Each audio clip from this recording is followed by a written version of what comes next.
But it's not perfect inside your home. Your kid could fall down the stairs or choke on a penny. So why do we think that your kids are fine when they're next to you, and then they're in danger, they're doomed if you let them outside?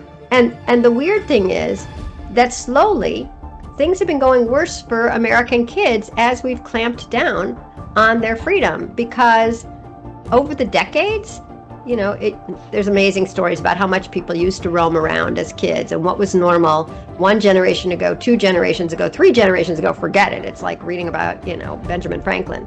But even a generation ago, 6-year-olds were walking to school and going to the store, and now it's just unheard of. But as that freedom has gone down, their anxiety and depression have been going up. One of the things he talks about is when kids organize themselves into a game, they're making it happen, they're compromising, they're yelling, and all of this develops what he calls an internal locus of control. Who's in control of you? You are. You figured out what you want to do, you're arguing for what you want. Oh, you don't get your way, but you deal with it. All of that builds this sense that I can handle things, I'm a person in full.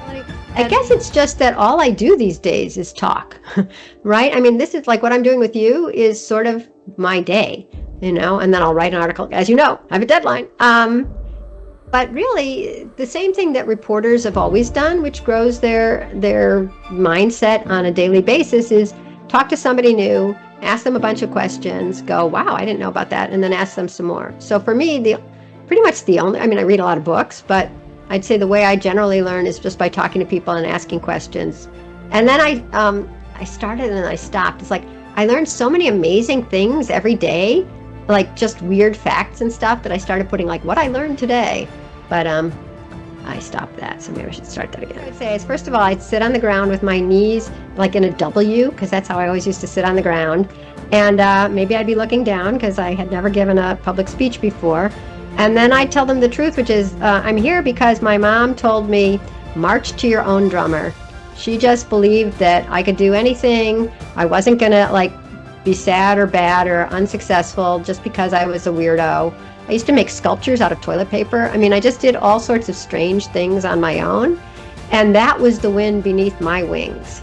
And I'd say what you really want from the person or the people who love you the most is for them to believe in you. And that's the gift to give your kids. Believe in them. It's not all you. Believe in them. I guess it always boils down to just assume the best of everybody and connect.